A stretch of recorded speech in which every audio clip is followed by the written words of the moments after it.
Personne ne le sait, mais Jackie Kennedy a œuvré auprès de son mari John Kennedy pour la reconnaissance des droits américains, et dès très jeune. En 1953, au moment où elle se marie, elle demande à Anne Lowe, une styliste afro-américaine inconnue, de dessiner sa robe. Eh bien, aucun journal à part un, le Washington Post, ne citera son nom. Et encore, il citera Anne Lowe, une nègre, qui a donc dessiné cette robe. Ça ne fait absolument pas exploser sa carrière et elle reste relativement méconnue. C'est absolument incroyable.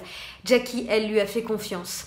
Jackie estime que le talent n'a pas de couleur. La preuve, à la Maison Blanche, elle décide d'ouvrir les portes à tous les talents, évidemment des grands chanteurs comme Harry Belafonte ou des acteurs très connus, mais comme Sidney Poitier, mais elle ouvre surtout les portes à des intellectuels, notamment des prix Nobel ou alors des écrivains, même des écrivains sulfureux comme James Baldwin, qui est ami de Martin Luther King et qui évidemment se bat pour les droits civiques. C'est tous ces gens-là que Jackie décide d'inviter à la Maison Blanche.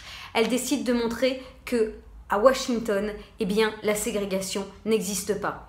Autre exemple, alors que dans les États du Sud, les écoles sont fermées au noir, où on se bat justement pour préserver la ségrégation, eh bien, Jackie Kennedy décide d'ouvrir une petite école à la Maison Blanche pour sa fille Caroline. Et dans cette école, eh bien, elle décide que tous les enfants du personnel, quelle que soit leur couleur de peau, seront intégrés. Et sa fille Caroline Kennedy est donc camarade de classe de Avery Hatcher, qui est donc le fils d'un des membres des conseillers de John Kennedy. Autre exemple évidemment très important, eh bien, c'est le fait qu'au moment de l'enterrement de John Kennedy, Jackie décide que dans la garde d'honneur, des soldats noirs et des soldats blancs porteront le cercueil.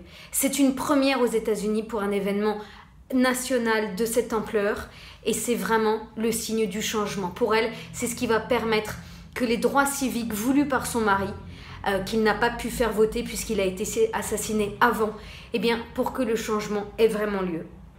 Enfin, parmi les exemples qu'on peut citer, eh bien, il y a sa présence au moment de l'enterrement de Martin Luther King en avril 1968, alors qu'elle-même a vécu l'assassinat de son mari 5 ans avant et que cette douleur est encore très présente, eh bien, elle décide de se rendre à l'enterrement et d'aller soutenir Coretta King, la veuve du pasteur. Elle veut justement associer pour toujours le nom des Kennedy à la lutte pour les droits civiques.